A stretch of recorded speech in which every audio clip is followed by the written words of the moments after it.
Good morning class.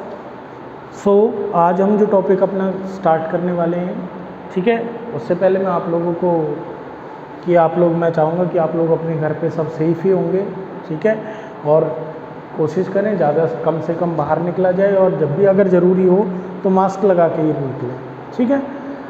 आज जो हमने अब देखे, अगर अब तक हमने जो इस चैप्टर में रीड किया था वो था आपका मेल रिप्रोडक्टिव सिस्टम हमने रीड किया, उसके बाद फीमेल रिप्रोडक्टिव सिस्टम किया, देन उसके बाद फिर हमने स्पर्मेटोजेनेसिस गैमेटोजेनेसिस के अंदर स्पर्मेटोजेनेसिस पढ़ी थी, स्पर्म्स के बारे में पढ़ा था।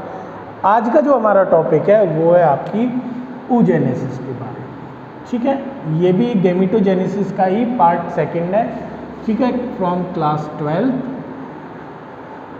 तो oogenesis जो है वो बेसिकली आपकी क्या है कि फॉर्मेशन ऑफ ओवम, राइट। आपकी स्पर्मेटोजेनेसिस थी फॉर्मेशन ऑफ स्पर्म की, और oogenesis होती है आपकी फॉर्मेशन ऑफ ओवम, ठीक है।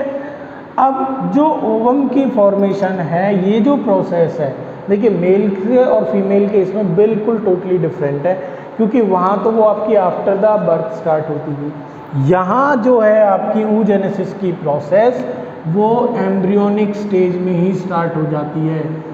जो आपकी फीमेल के अंदर एम्ब्रियोनिक स्टेज होगी, ठीक है, जब बेबी अगर मदर के वॉर्म के अंदर ही है और एम्ब्रियो की फॉर्म में, तभी से उसके oogenesis की जो प्रोसेस है वो स्टार्ट हो जाएगी। तो उस टाइम पे तकरीबन मिलियंस ऑफ उगोनिया वहाँ पे प्रेजेंट होते हैं, ठीक है, मिलियंस ऑफ उगोनिया हर एक किडनी, हर एक उसमें ओवरी में, ठीक है। वो सारे के सारे जो उगोनिया हैं वो एम्ब्रियोनिक स्टेज में ही बन जाते हैं। आफ्टर द बर्थ कोई भी उगोनिया वहाँ पे हमारा नहीं फॉर्म होता, ठीक है। After the birth there is no oogonia formation in ovary. सारे के सारे उगोनिया की जो फॉर्मेशन है वो एम्ब्रियोनिक स्टेज के अंदर ही हो जाती है, ठीक है। अब इसमें क्या होता है, फिर उगोनिया के अंदर डिवीज़न स्टार्ट होता है। डिवीज़न स्टार्ट होता है तो ये आपके फिर एंटर कर जाते हैं प्रोफेज फर्स्ट में ऑफ मियोटिक डिवीज़न। मियोसिस के अंदर जो प्रोफेज फर्स्ट है, तो डिवीज़न स्टार्ट होगी। डिवीज़न स्टार्ट होने के बाद वो प्रोफेज फर्स्ट में आए, then they are called primary oocytes। तब उनको क्या बोलेंगे, प्राइमरी। इसमें क्या है देखिए कि आफ्टर जब ये एंटर प्रोफेज फर्स्ट में जब ये एंटर करते हैं तो वहाँ पे आपकी कुछ टाइम के लिए बाउंड हो जाते हैं, बिल्कुल। वहाँ बाउंड होने के बाद देयर इज़ नो यूजेस और देयर इज़ नो किसी भी तरीके की वहाँ पे कोई एक्टिविटी हमारे नहीं होती। आफ्टर दैट वो किस में फॉर्म हो जाते हैं, प्राइमरी oocytes के अंदर फॉर्म हो जाते हैं, ठीक है। तो ईच जो प्राइमरी oocyte है वो कवर्ड होता है एक लेयर से। एक लेयर है आपकी ग्रेनुलोसा सेल्स की, जो लेटर ऑन ट्रांसफॉर्म हो जाएंगे किसमें, प्राइमरी फॉलिकल्स में। मतलब क्या है इस लाइन का, देखिए कि जो हमारे प्राइमरी oocytes बने, प्राइमरी oocytes के ऊपर आपकी एक लेयर डेवलप हो जाती है, और वो जो लेयर होती है वो बनी होती है आपकी ग्रेनुलोसा सेल्स की, ठीक है। अब जब वो लेयर इनके ऊपर कवर हो जाएगी तो तब इनको हम कहते हैं प्राइमरी फॉलिकल, जो है आपकी क्या है, आपकी ये रही प्राइमरी फॉलिकल्स। अब इन प्राइमरी फॉलिकल्स में से बर्थ होते हुए, फ्रॉम बर्थ टू प्यूबर्टी, जैसे बर्थ हो गया, बर्थ के बाद प्यूबर्टी तक आते आते इनमें से आपकी ज़्यादातर जो है प्राइमरी oocytes जो हैं वो आपके क्या क्या हो जाते हैं, हाँ, जो प्राइमरी फॉलिकल्स हैं वो आपकी आपकी डीजनरेट हो जाती है, ख़त्म ही हो जाती हैं। जो बचती हैं हमारे पास वो कितनी बचती है, 60,000 to 80,000 प्राइमरी फॉलिकल्स हमारे पास रिमेनिंग बचती हैं आफ्टर द प्यूबर्टी। जब at the time of puberty जब आ जाता है, ठीक है, फीमेल के अंदर, तो सिर्फ और सिर्फ कितनी थी, 60,000 to 80,000। जबकि जब हमारी एम्ब्रियोनिक स्टेज में बने थे तब कितनी थी हमारी, मिलियंस ऑफ उगोनिया बने थे वहाँ। लेकिन धीरे धीरे सब डीजनरेट हो जाते हैं और बचते कितने हैं आपके,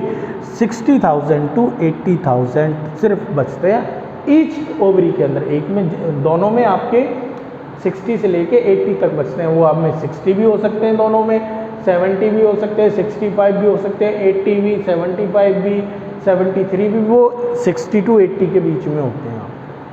ठीक है, अब प्राइमरी फॉलिकल्स जो होते हैं उनके ऊपर फिर लेयर आती है, एक और फिर लेयर आ जाती है इन्हीं की ग्रेनुलोसा सेल्स की, फिर लेयर डेवलप होती है।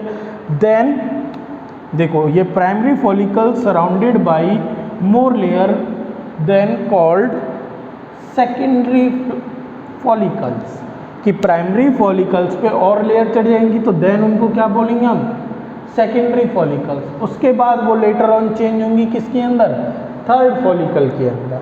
ठीक है, आप अब थर्ड फॉलिकल जब बन जाएगा तो वहाँ हमारी, ठीक है, अब थर्ड फॉलिकल बन गया। थर्ड फॉलिकल के बनने के बाद हमारी जो फर्स्ट मियोटिक डिवीज़न है जब वो फिनिश हो जाती है, फर्स्ट मियोटिक डिवीज़न जो पहली मियोसिस थी वो ख़त्म हो गई, फर्स्ट मियोसिस होने के बाद हमारी क्या बनी, सेकेंडरी oocytes। देखिए प्राइमरी oocytes बना था हमारा हेयर, अब प्राइमरी oocytes बनने के बाद वो कुछ टाइम पीरियड के लिए अपने एक तरीके से पॉज मोड में चला जाता है, वहाँ पॉज हो जाती है वो, और वो at the time of birth पे ही बन लेते हैं प्राइमरी oocytes। तो अब बर्थ से लेके प्यूबर्टी के टाइम तक ये प्रोसेस बिल्कुल बंद रहती है। फीमेल्स के अंदर जो oocytes फॉर्मेशन है वो प्राइमरी oocytes बनने के बाद बर्थ से लेके और प्यूबर्टी के बीच में, प्यूबर्टी क्या होती है आपको पता होगा, प्यूबर्टी एज होती है आपकी जब कोई आपका जो इंडिविजुअल है वो गैमीट्स का रिलीज करना स्टार्ट कर दे। ठीक है, वो कहलाती है एज, प्यूबर्टी एज, जो बॉयज़ में आपकी होती है 13 to 14 और फीमेल्स में होती है 10 to 12 के बीच में। ठीक है, तो सेकेंडरी जो oocytes बने हैं हमारे, ठीक है, वो फॉर्म होते हैं आफ्टर द लॉन्ग आपका डायपॉज मूवमेंट के बाद, काफ़ी टाइम तक बंद रहने के बाद हमारी क्या बनी, सेकेंडरी oocytes फॉर्म हुई। अच्छा, सेकेंडरी oocytes जो बनी है, यहाँ अगर डायग्राम में देखें तो सेकेंडरी oocytes जब बनी है उसके साथ एक छोटी सी पोलर बॉडी और बनती है। ये जो होती है हमारी जो नेक्स्ट जो म्यूटिक डिवीज़न होती है वो अनइक्वल म्यूटिक डिवीज़न है, कि एक सेल का साइज़ बड़ा हो जाता है, क्योंकि वो बड़ा इसलिए कि वो आपका प्राइमरी फॉलिकल्स के जो प्राइमरी oocytes हैं उनका जो साइटोप्लाज्म है उसको गैदर करते रहते हैं। ठीक है, तो ये बात मैंने यहीं पे ये चीज़ मेंशन की हुई है कि after the first meiotic division then form secondary oocytes with a first small polar body, ये आपकी बनती है। अगर आप डायग्राम में देखें तो यहाँ डायग्राम देखने के बाद आपको पता चलेगा। ठीक है, अच्छा यहाँ आप देखो ये सेकेंडरी फॉलिकल्स हमारी बनी थी, सेकेंडरी फॉलिकल्स बनने के बाद टर्सरी फॉलिकल्स बने थे। अब ये जो टर्सरी फॉलिकल्स हैं वो मैच्योर हो जाते हैं किसके अंदर, ग्राफियन फॉलिकल्स। अब इन्हीं ग्राफियन फॉलिकल्स के अंदर आपके ओवम रखे रहते हैं। ठीक है, ग्राफियन जो फॉलिकल्स हैं इन्हीं के अंदर आपके क्या रखे रहेंगे, ओवम रहेंगे। ठीक है, अब जो बेसिकली अगर मैं आपको एक बात बताऊं कि जो सेकेंडरी oocytes हैं वो ही हमारे क्या होते हैं, ओवम होते हैं। इन सेकेंडरी oocytes के ऊपर जो लेयर डेवलप होती है, जो कि एक और लेयर आ जाती है जिसका नाम क्या है, जॉना पेल्यूसिडा, जो आपके ओवम की भी वॉल है, आउटर वॉल ऑफ जो ओवम है उसका क्या नाम है, जॉना पेल्यूसिडा। ठीक है, ये आपकी लेयर डेवलप हो जाती है और यही ओवम के ऊपर आपकी रहेगी। अब जैसे जैसे मैच्योरेशन का टाइम आता है तो ग्राफियन फॉलिकल्स आपकी जब प्यूबर्टी आ जाती है तो ग्राफियन फॉलिकल एक ग्राफियन फॉलिकल पहले राइट किडनी में से रैप्चर होगी, फिर इधर वाली में से होगी, इस तरीके से चलता रहता है। तो ग्राफियन फॉलिकल्स क्या हो जाती है आपकी, रैप्चर होती है। रैप्चर होने के बाद उसके अंदर से क्या निकल जाता है, सेकेंडरी oocytes निकल जाता है। सेकेंडरी oocyte निकल जाएगा, इस प्रोसेस को हम क्या नाम देते हैं, ओव्यूलेशन। यहाँ एक और बात याद रखना, ये मेंस्ट्रुअल साइकिल में काम आपको देखने को मिलेगी इसके बारे में बात, कि जब आपकी ग्राफियन फॉलिकल्स में से ओवम निकल गए, ओवम निकलने के बाद वहाँ स्पेस तो खाली रह गया, उस स्पेस के अंदर येलो कलर पार्टिकल्स इकट्ठा होना स्टार्ट हो जाता है, एक लिक्विड सा येलो कलर का जो आपका कहलाता है, जिसको हम कहेंगे कॉर्पस लूटियम।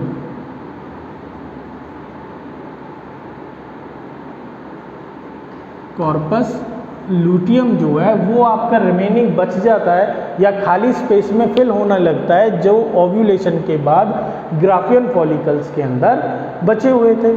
ठीक है, अब ग्राफियन फॉलिकल्स के अंदर हमारा जो है कि सेकेंडरी oocytes था, रैप्चर होने के बाद वो रिलीज़ हो गया। अब रिलीज़ होने के बाद, ठीक है, और रिलीज़ जो हो गया उस प्रोसेस को क्या नाम देते हैं हम, ओव्यूलेशन का नाम देते हैं। और जिसको हम अब ओव्यूलेशन होने के बाद, ठीक है, इनके अंदर जो ग्राफियन फॉलिकल्स हैं उनके अंदर एक येलो कलर का सब्सटेंस इकट्ठा होना स्टार्ट हो जाता है, जिसको हम क्या कहते हैं, कॉर्पस लुटियम। इसके बारे में हम नेक्स्ट जो टॉपिक है मेंस्ट्रुअल साइकिल, उसमें स्टडी करें, ठीक है।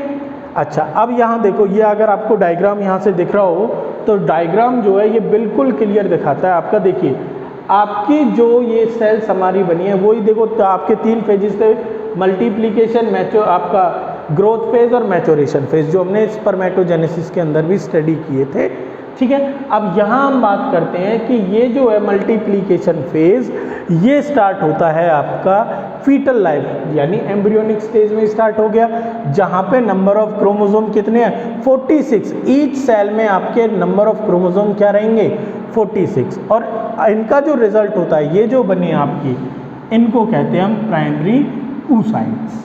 ये जो हमारी बात आ रही थी ना यहाँ पे कि primary oocytes after the prophase, यहाँ पे आपकी प्राइमरी oocytes जो बनी वो ये रही। अब यहाँ प्राइमरी oocytes बनने के बाद ये टाइम पीरियड का गैप लग जाता है बर्थ टू प्यूबर्टी का। ये जो टाइम पीरियड है ये पूरा ग्रोथ फेज का टाइम पीरियड होता है कि इसमें जो प्राइमरी oocytes हैं वो अपने आप को डेवलप करते हैं, ग्रो करते हैं, ठीक है। अब जैसे ही प्यूबर्टी आती है तो फर्स्ट मियोटिक डिवीजन यहाँ खत्म हो गया हमारा। प्यूबर्टी आने के बाद जो आपका सेकेंड मियोटिक डिवीजन है उसने क्या फॉर्म कर दिया, सेकेंडरी oocyte फॉर्म किया। सेकेंडरी oocyte जिसको हम क्या नाम भी दे सकते हैं, ओवम। अब यहाँ पे ये आपकी 2 पोलर बॉडीज और बनती हैं आपकी। ये जो फेज है ये फेज होता है आपके अडल्ट रिप्रोडक्टिव लाइफ का, यानी प्यूबर्टी के बाद का जो फेज चलता है। बस फिर यहीं से ही आपकी क्या चलती रहती है, पूरी की पूरी रिप्रोडक्टिव साइकिल चलती रहती है, ठीक है। तो ये टॉपिक था हमारा आज, किसके बारे में था, oogenesis के बारे में। मैं इसको एक बारी थोड़ा सा ब्रीफ कर लेते हैं हम इस कि जो भी हमने ये टॉपिक आपका यहाँ पे स्टडी किया है, इसको थोड़ा सा हम ब्रीफ कर लें कि oogenesis की प्रोसेस क्या होती है। कि formation of ovum is known as oogenesis। Start कहाँ से हो जाती है, एम्ब्रियोनिक स्टेज से ही आपकी स्टार्ट हो जाती है, जिसमें मिलियंस ऑफ उगोनिया वहाँ पे फॉर्म होते हैं।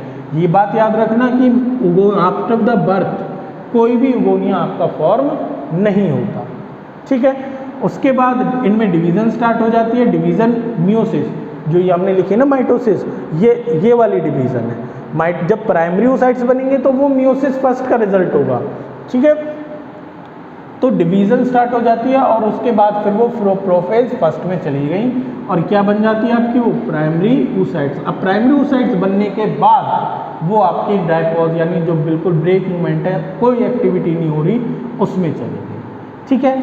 अब जो ये प्राइमरी oocytes है इनके ऊपर लेयर चढ़ती रहती है, पहली लेयर आती है, तब ये क्या बन जाते हैं, प्राइमरी फॉलिकल्स, ठीक है। अब प्राइमरी फॉलिकल्स में से प्यूबर्टी के टाइम तक आधे से ज़्यादा तो डीजेनरेट हो जाते हैं। बचते क्या है हमारे पास, 60,000 to 80,000 ही आपके पास लेफ्ट होते हैं, ठीक है। और लेयर आती है तो ये सेकेंडरी फॉलिकल्स बन जाती हैं, और लेयर आएंगी टर्सरी फॉलिकल्स बन जाएंगी, ठीक है। टर्सरी जो फॉलिकल्स हैं वो मैच्योर हो जाती हैं किसके अंदर, ग्राफियन फॉलिकल्स के अंदर, ठीक है। अब ग्राफियन फॉलिकल्स के अंदर क्या रखे रहते हैं आपके, सेकेंडरी oocytes, जिनको हम ओवम का नाम भी देते हैं। इनकी जो आउटर लेयर है जिसका नाम होता है जोना पेलिसुडा। इसके बाद जब ग्राफियन फॉलिकल्स आपकी रैप्चर हो जाती हैं, ठीक है, अब जब मैच्योरेशन का टाइम होता है तो ग्राफियन फॉलिकल्स रैप्चर हो जाती हैं। रैप्चर होने के बाद उनके अंदर से क्या निकल जाएगा, ओवम निकल जाएगा, हो गए। और उस प्रोसेस का क्या नाम देते हैं हम, ओव्यूलेशन, ठीक है। ये जो प्रोसेस थी पूरी की पूरी, ये तो थी ओवम के बनने की प्रोसेस, ठीक है। मेंस्ट्रुअल साइकिल जो होता है, नेक्स्ट पार्ट जो इसका हम स्टडी करेंगे अपनी नेक्स्ट क्लास में, तो वो मेंस्ट्रुअल साइकिल के बारे में होगा। वहाँ वो ये प्रोसेस बताएंगे ओव्यूलेशन किस तरीके से होता है। ये इसका आपका डायग्रामेटिक व्यू था oogenesis के बारे में। आई होप आप लोगों को ये बात समझ में आ गई होगी कि भाई ये oogenesis हमारा क्या है, ठीक है। तो अगर आपको ये वीडियो अच्छी लगे तो इसे लाइक करें, शेयर करें और सब्सक्राइब करें। Thank you.